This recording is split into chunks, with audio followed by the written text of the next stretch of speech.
Hello everyone. In this video we're going to be making the logo that you see on my desktop right now. It's a custom logo for an imaginary auto repair shop or an auto service shop, and I've kind of given it a presentation background, but as you'll see in this video we're going to be making this logo. We're going to make it from scratch and we're going to do it with Inkscape. So let's get into the demonstration. So the first thing that we want to do is we want to create a document that is more conducive to creating a logo that's wide and short. And to do that, I'm going to come up here to the File menu and I'm going to select New from Template, and then I'm going to choose the Social option, and I'm going to come down here to LinkedIn cover photo. It's exactly twice the width of its height. And I'm going to select that and then click Create from Template, and Inkscape will create a new document with those dimensions. I'm going to close the original document because we don't need that anymore, and then we'll just begin here by dragging out a circle, and I'll hold down Control and Shift so that I can drag at a 45-degree angle and get a circle that's a perfect circle. After it's dragged out, I'll click my select tool, and then you'll see here that I have this circle, and I want to make this circle a specific width and height. And to do that, I'm going to come up here with it selected. I'm going to check this lock icon, click it so that it's locked, and that means that when I change either one of these, the width or the height, the other one will scale proportionately. So I'm going to change this to 400. Now we have a circle that's 400 by 400. That's going to come in handy here in a minute because we're going to be creating something that will be exactly 1/10 the size of that. But before we do that, I want to make a couple of copies of this circle, and to do that the easy way, I'm just going to hold down Control and then press the D key twice, and you'll see over here in my layers panel that I have two more circles now. And just a side note here, as I'm working, if I mention a panel over here as I'm working and you don't see it, all you have to do is come over here and click this drop down arrow and you'll get a selection list, and you can just pick it out of the selection. For example, I just referenced the layers and objects panel, and if yours wasn't there, you would be able to come over here and just click it right there. So if I mention something as I'm working and you don't see it, that's how you get to it. So now that we have 3 copies of this circle, I'm going to make the original one invisible, and then the top one of the copies I'm going to change the color of. I'm just going to choose a different color, and then I'm going to hold down Control and Shift, and I'm just going to scale this down a little bit, just a tiny bit, so that I have an outer ring. And then what I want to do is I want to select both of these circles, and I want to come up here to the Path menu and select Difference.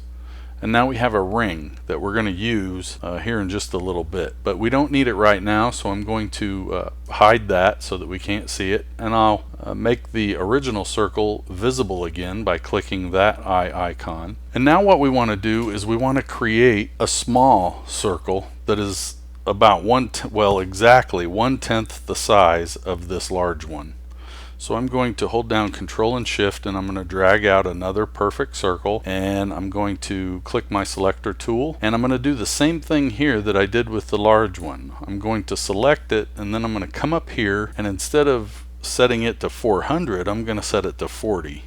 Make it 1/10 the size of the large circle. So now we have our small circle that we're going to use to put around the circumference of this circle. We're going to take all of those copies of this small circle, and we're going to punch out some teeth on this circle. Let me show you what I mean. So I'll take this small circle and I'll turn on snapping, and then with snapping turned on, what I'll do is I'll just position this small circle so that I get these 2 lines. The one on top is showing that the center point of the small circle is exactly even with the edge of the large circle, and the bottom one is showing that the 2 centers of the circle are aligned vertically. So I'll just let off there, and then I'll make a copy of this small circle by holding down Control and hitting the D key, and then I'll drag that copy down to the bottom, and I'll do the same thing down there. I'll just align that small circle like I did the top one. And if you have trouble getting it to line up exactly right, all you have to do is hold down your control key and zoom in. The closer you are, the easier it is to get the alignment right. You'll see here that I have the two lines now, and I will zoom back out. So now what we need to do is duplicate this pair of circles that are positioned on the outer edge of the large circle. So to do that, I'm going to select both of them. When they're both selected, they're treated as if they're the same object. So I will click on one of them to get the rotation handles, and then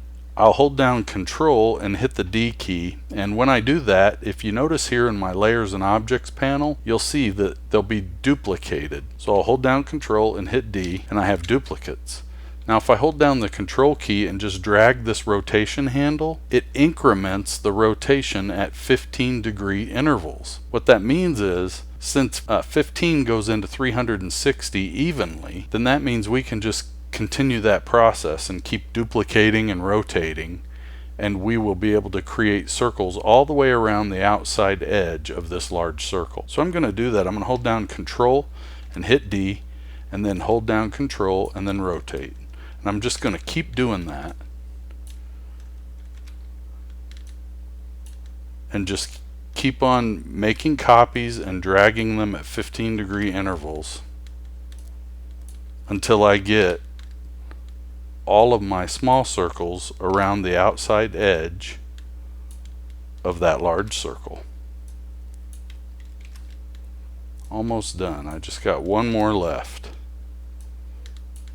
So there we have our small circles all around the outside edge. Now what we want to do is we want to select all of these small circles. Let me turn off the large circle, hide that object from that layer, and I'll just with my selector tool select all of these small circles, and I'll come up here to Path, and I will create a union between all of those, and that will make them one object. So now we have a single object, and if we turn that large circle back on, we can now select both of these, and since the small circles are on top, that's the yellow circles, since they're on top of the blue one, if we come up here to Path and click Difference, it will punch out everything that overlaps. So now we have what is looking like a nice looking gear. However, I think these teeth are a little bit too long, and the edges of them are a little too, they're just too long. So what I'm going to do is I'm going to use that ring that we created at the beginning, this ring here, and let me change the color of that to something that we can see. And I'm going to turn snapping off, and then what I'll do is I'll just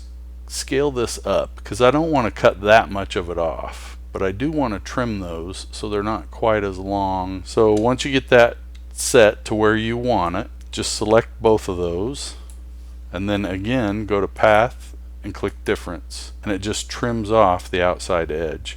I think that looks a little bit better. What I want to do now is I want to cut out the center part of this gear, because we're going to put some other elements inside there, and we need that to be empty. So I'm going to drag out another circle. It doesn't have to be exactly in the center, but it does need to be a perfect circle. So I'm going to click my selector tool, select both of these, and then I'll come over here to my Align panel, and again, if you don't see the Align panel, just click this drop down and select it from the list, and it will choose it for you. With both of those selected, I will change this to Page because I want to center this in the page. So I'll center it vertically, and then I'll center both of those horizontally. And now we have the red circle directly over the blue one, and they're both in the center of the page. If I hold down Control and Shift and drag this control handle, I can make this just a little bit bigger, and I'm going to punch out the center of this blue circle, this blue gear, using the red circle, but I want a copy of that red circle before I do it, and I'll show you why here in a minute. So I'm going to, with the red circle selected, hold down Control and hit the D key twice to get 2 copies of it, and I will hide both of those copies. So now I want to take the red circle and I want to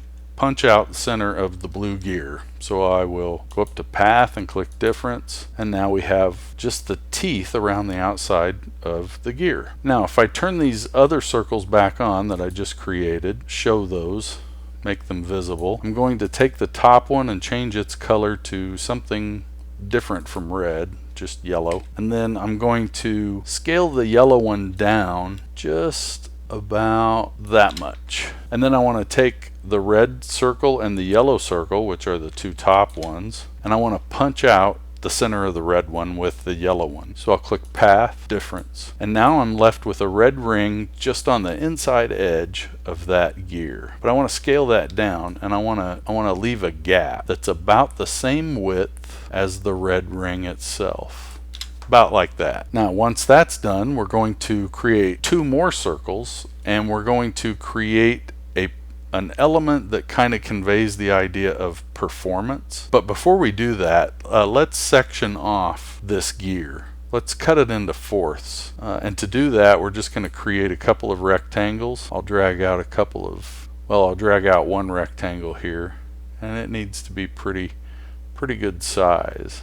Doesn't need to be wide, but it does need to be tall. So I think that's about right. Now let me change that color a little bit so I can see it a little better. I think that's good. Let's take this and just make sure that it's about the same width as our other elements. It's pretty close. Maybe take it down a little bit. If I can just, there, that's better. Okay, so now what I want to do is it's tall enough. I want to copy this, so I'm going to hold down Control and hit D, and then I'm going to make sure I have the rotation handles, and I'm going to hold down Control and just rotate the top one 90 degrees.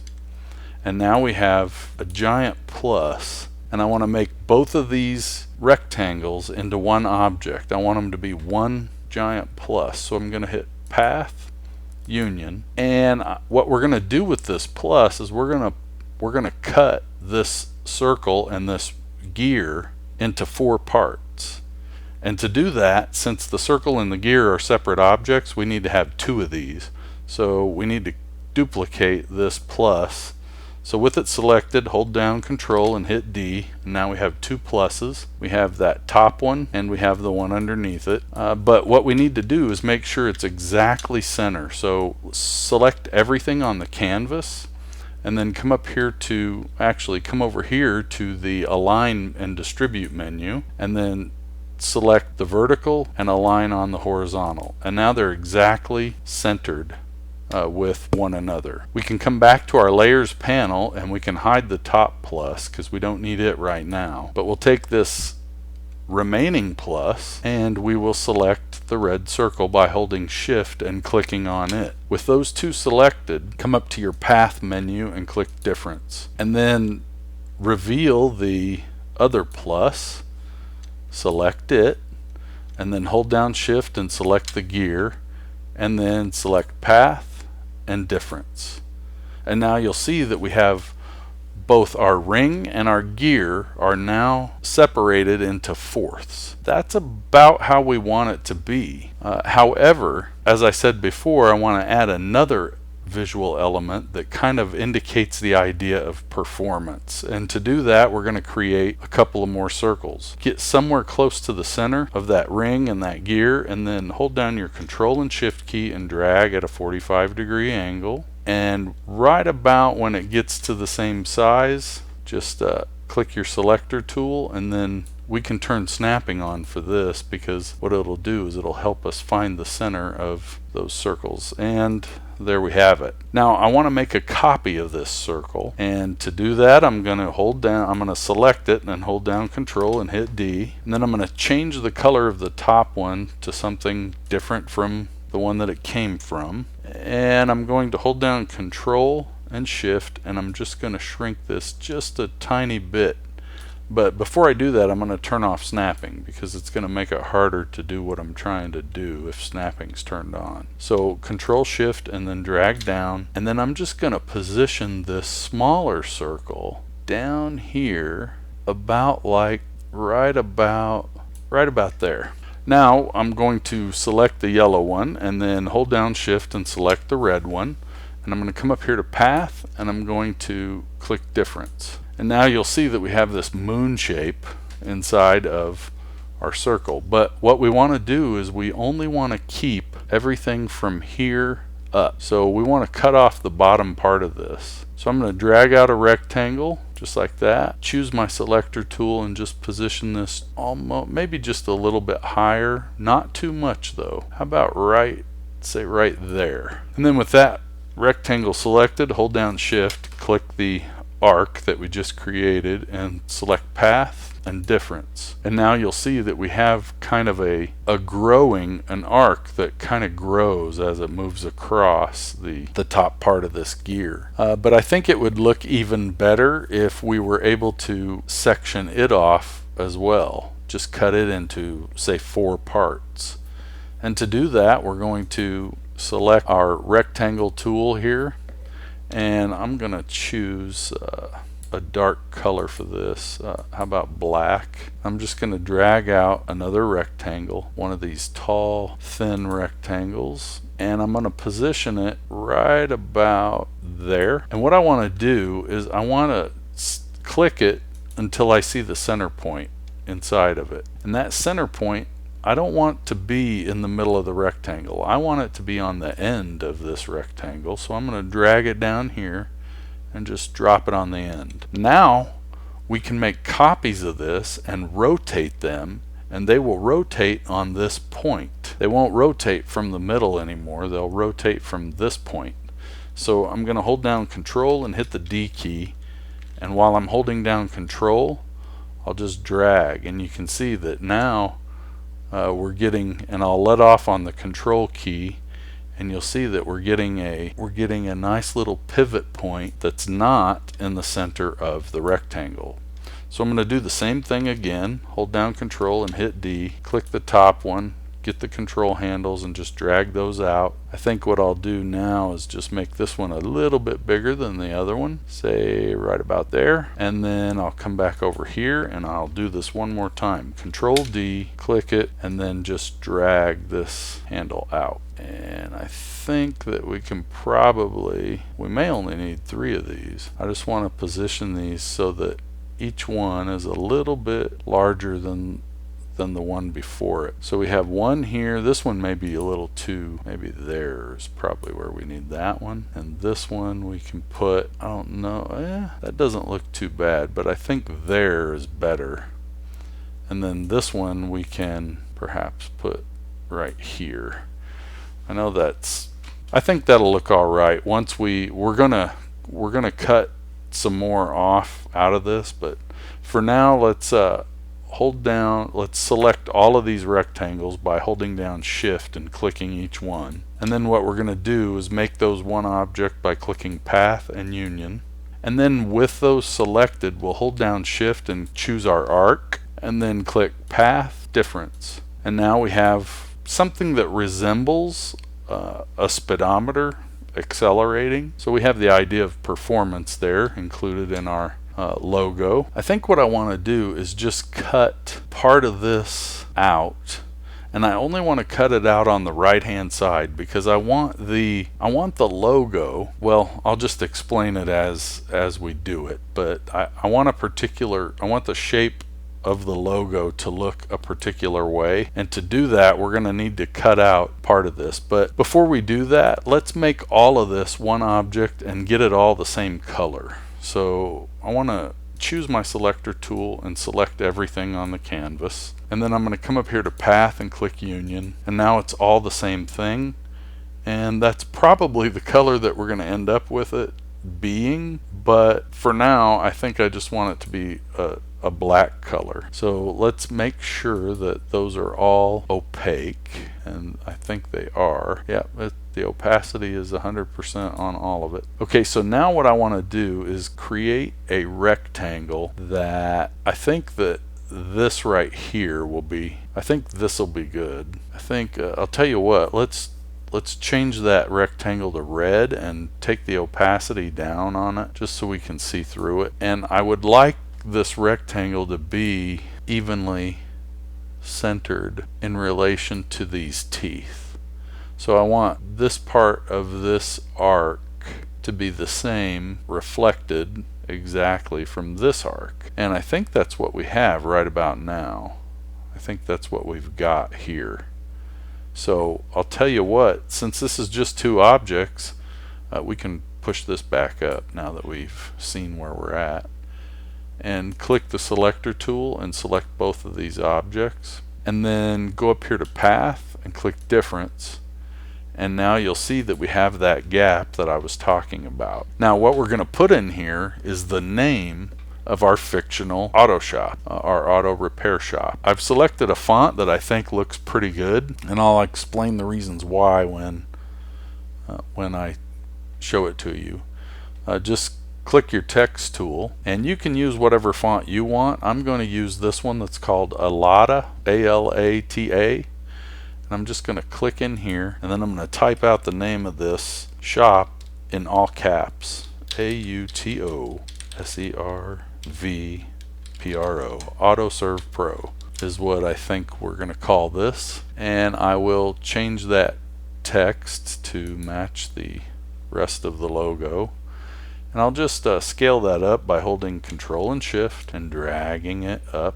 And you remember I told you that I had a specific reason why I only wanted to cut out half of this. And this is the reason why. Because I like the idea of having the word auto inside of this circle, because it kind of makes it stand out. We could even make it a different color if we wanted to, but I think that looks good. And if you look at it from a little bit further back, you'll see that it kind of has the shape of a key, so I thought that this was a nice format for this logo. So we've got the gear, which kind of gives us the idea of a motor or an engine. We've got the performance acceleration or speedometer type element there, and then the whole thing, when you look at it with the text in it, kind of looks like a key. So I think this is a nice layout for a logo. I'm going to make this a little bit bigger just by dragging it out a little bit more, and I'm holding down Control and Shift so it scales proportionately, and then I can just nudge this over until it's where I want it to be. And then I think we're almost done here, but I think I want one more. I want to put something else down here to just fill this in, and I think a wrench probably would look pretty good in there. So let's just fashion a wrench real quick. If we come up here to this blank part of our canvas and just drag out a circle holding down Control and Shift, just get a nice perfect circle. Then our selector tool, and then hold down Control and hit the D key, and we'll make a copy of that and drag it over here. And we want those to be aligned horizontally, so I'll come up here to the Align panel and I'll click this. Now I don't want this to be on page when I do this, otherwise it's going to center them and put them down, well, down here in the middle of the page. This is offset now, but at any rate, we don't want this to be page. We want this to be either last selected or first selected, and whichever one of those we pick, it'll do the same thing. It'll align them with one another. So now that we have our two ends of our wrench, let's come up here and get a hexagon by selecting the polygon tool. Make sure it's in polygon mode, and then it has 6 corners, and we're just going to drag out while holding down Control and Shift, just drag out a hexagon. I think that's good. I'm going to make that yellow so that it stands out against the black, and then with my selector tool I'll put it right over the top of that circle. It's a little too big, so I'm going to scale it down holding Control and Shift. That might be a little too small. So once you get it where you want it, then just select both of them and then come over here and align them with one another vertically and horizontally, and then duplicate, Control D, your yellow hexagon, and just put the copy over here on the other circle. And I'll tell you what we're going to do here before we're going to punch these both out, but I want to align these with one another so they're center. But what I think I'm going to do is I want to elongate this, and then I want to rotate it. I want the open end of this wrench to be kind of at an angle, and this is going to be the open end and this is going to be the closed end. So let's take this hexagon and we're going to edit it in. Now I just selected my node tool, but it's not a shape, it's still an object. So what we need to do is make it a shape by going up here to path and then click object to path, and now it's a path with 6 points, 6 nodes, 6 corners actually. And if we select it, we can actually select these 3 left ones and then just nudge them over with our left arrow while the other ones don't move. And so we'll do that, and then we will click the selector tool again, and now we can rotate this 15 degrees at a time by holding down the control key. However, I want to rotate it 45 degrees, so I'm going to hold down control and I'm going to move it 3 clicks, just like that. And then I will I think I want that center point up here. Just position this so that you can see your wrench, the head of your wrench. And you know what? I'm thinking that I might have rotated this a little too far, so I'm just going to rotate this up a little bit. That may not be exactly where it should be, but I think it'll work for what we're doing here. So once you get it positioned, just select both of these and then click path difference,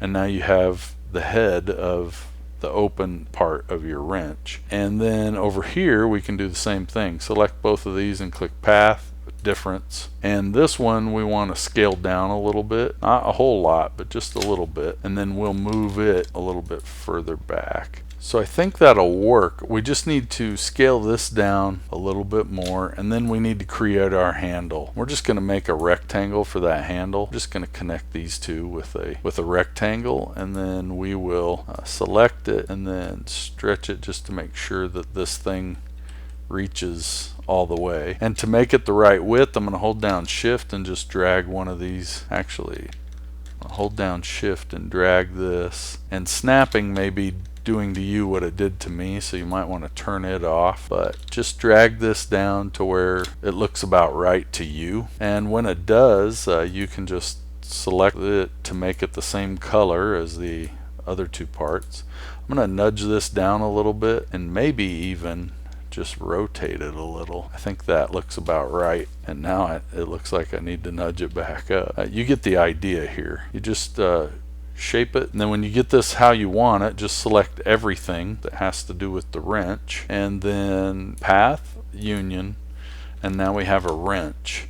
And we can scale that down by holding control and shift, and we'll just scale it down to where it fits inside of our logo. This kind of gives the idea that we're underlining the word auto, which is also separated from the rest of the text by this circle that it's inside of. So I think that's gonna do it, and I think this will be the one that I use for this project that I'm working on. So we can make this any color. It's probably going to end up being blue for the object, for the project. So let's just select this whole thing, and I will color it blue by coming over here to the fill and stroke panel, and I'll come down here and change everything to the left, the 2 F's. And let's see, my color code is 1363B8. So that's the color blue that I need this to be, and I will select everything. You know what, first let's select this text, and we'll come over here and we will click path, stroke to path, path, object to path, and you'll see that it's changed this into 2 paths, and they're inside of a text group. So if I select both of these and then drag them outside of that group and then delete that folder that was holding them, let me just delete that. Now what we can do is select everything and then choose path union, and it will make it all one object. So now this is all one logo, and we can scale that thing up as big as we want it to be, and it will work. So I'm going to I'm just going to scale it up. We're going to use this as probably a PNG. So with it selected, I'm going to come over here, I'm going to click the export panel, and then I'm going to come down here and choose to